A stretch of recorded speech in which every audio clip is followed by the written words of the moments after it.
प्राचीन काल में एक साहूकार था जिसके 7 बेटे और 7 बहुएं थी।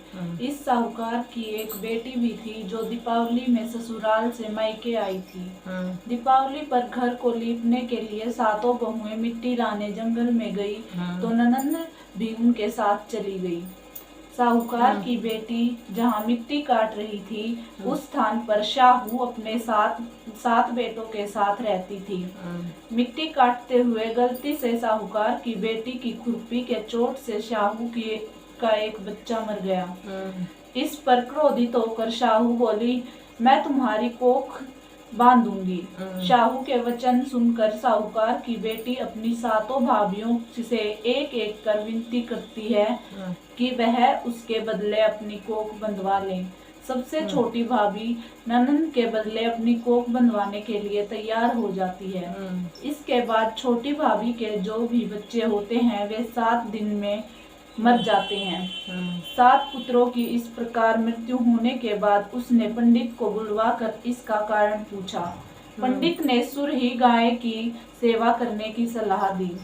सुरही सेवा से प्रसन्न होती है और उसे शाहू के पास ले जाती है। रास्ते में थक जाने पर दोनों आराम करने लगते हैं। अचानक साहूकार की छोटी बहू की नजर एक ओर जाती है।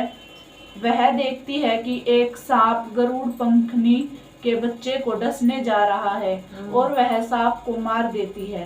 इतने में गरुड़ पंखनी वहां आ जाती है और खून बिखरा हुआ देखकर उसे लगता है कि छोटी बहू ने उसके बच्चे को मार दिया है।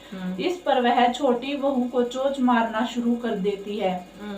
छोटी बहू इस पर कहती है कि उसने तो आप उसके बच्चे की जान बचाई है। गरुड़ पंखनी इस पर खुश होती है और सुरही सहित उन्हें शाहू के पास पहुंचा देती है। वहां शाहू छोटी बहू की सेवा से प्रसन्न होकर उसे 7 पुत्र और 7 बहू होने का आशीर्वाद देती है। शाहू के आशीर्वाद से छोटी बहू का घर पुत्र और पुत्र वधुओं से हरा भरा हो जाता है। कहानी समाप्त हुई।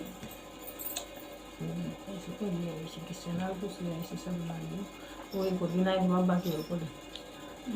विनायक बाबा की ओर पढ़े। विनायक बाबा की कौन सी